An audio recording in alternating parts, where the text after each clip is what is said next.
Alopecia areata के साथ अगर आपको एटोपी स्किन है तो आपको क्या करना चाहिए और आपको इस बीमारी को कैसे लेना चाहिए। आपको एटोपी भी है और आपको एलोपेशिया एरेटा भी है, तो इन दोनों के इंटरप्ले के अंतर्गत आपके केस में वर्सनिंग आसानी से हो सकती है। इसको समझना आपके डॉक्टर जो भी आपको ट्रीट करे वो इंपॉर्टेंट है।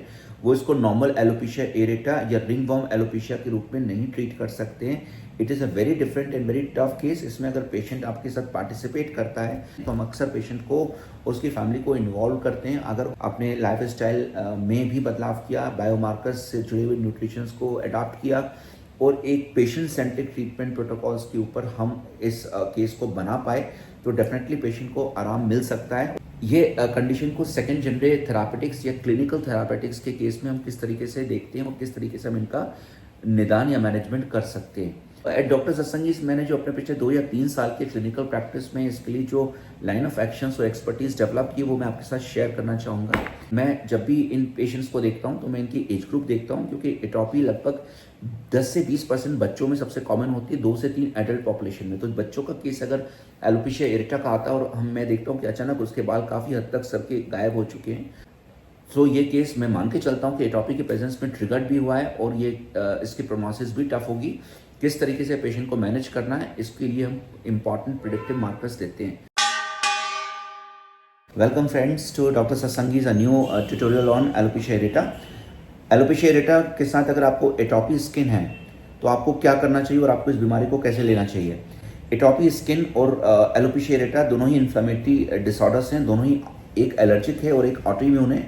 एक टाइप 1 है, एक टाइप 2 इन्फ्लेमेटरी डिजीज़ है और ये दोनों ही के प्रेजेंस में दोनों ही एक दूसरे को एग्रावेट कर सकते हैं। एटोपी की केसेस में ट्रिगरिंग कंडीशंस जो होती हैं जैसे change of weather, depression, anxieties, कोई ड्रग्स या कोई एक्सटर्नल एजेंट करते हैं तो वो आपके एलोपेशिया एरेटा में भी एग्रावेशन प्रोड्यूस करते हैं। इसलिए ऐसे केसेस को ट्रीट करना मुश्किल तो होता ही है। ट्रीटमेंट के साथ प्रोग्नोसिस बहुत बेहतर नहीं मानी जाती है।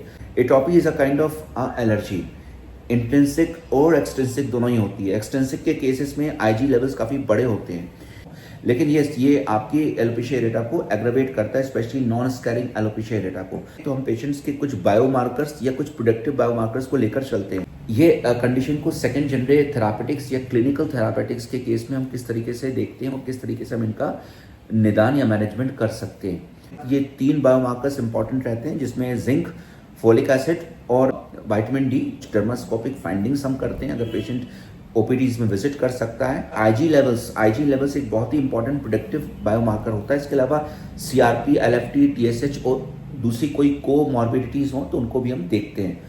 मेडिकल साइंस में स्टेरॉइड्स या जैक इनहिबिटर्स या मेजर ड्रग्स के अलावा कोई लाइन ऑफ एक्शंस नहीं है और रिसर्च बहुत सारी चल रही है। इट्स ऑलमोस्ट इनक्योरेबल डिजीज मान के चलती है मेडिकल साइंस, मैनेज की जा सकती है। ये कंडीशन को सेकेंड जनरे थेरापेटिक्स या क्लिनिकल थेरापेटिक्स के केस में हम किस तरीके से देखते हैं और किस तरीके से हम इनका निदान या मैनेजमेंट कर सकते हैं।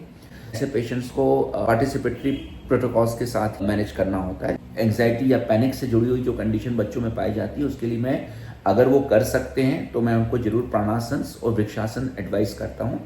इसके अलावा जो बायोकेमिक सॉल्ट्स हैं वो सलेशिया 6x, कालीम्यूर 6x, नेट्राम्यूर 6x और कैल्क्रियाफॉस 6x, इनके अलग अलग कॉम्बिनेशंस भी पेशेंट की सेकेंड जनरे थेरापेटिक्स में इंडिकेटेड होते हैं। It is a very different and very tough case. इसमें अगर पेशेंट आपके साथ पार्टिसिपेट करता है तो you can make the patients life quality index या डर्मेटोलॉजी लाइफ क्वालिटी इंडेक्स काफ़ी बेहतर।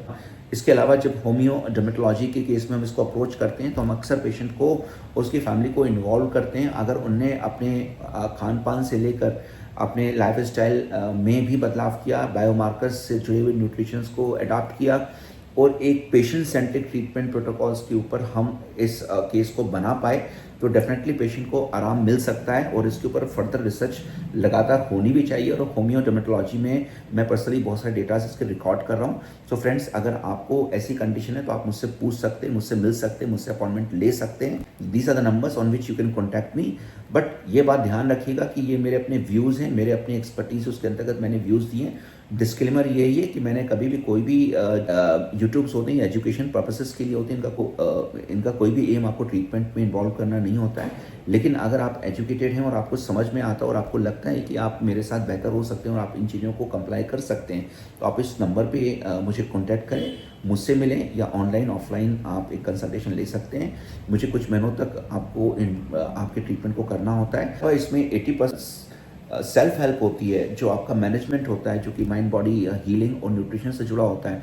उसको समझ लेने के बाद अगर आप ट्रीटमेंट नहीं भी लेते और इनको फॉलो करते हैं, तो आप इन कंडीशंस को कहीं बेहतर मैनेज कर सकते हैं, इसकी तुलना में कि आप जैक इनहिबिटर्स और स्टेरॉइड्स ऐसी कोई ड्रग्स लें जो कि आपके हेल्थ के लिए लॉन्ग टर्म पे सेफ नहीं होती है। बच्चों में बहुत सारे ऐसे रीजंस होते हैं जिसमें होम्योपैथी मेडिसिन काफ़ी कारगर होती है।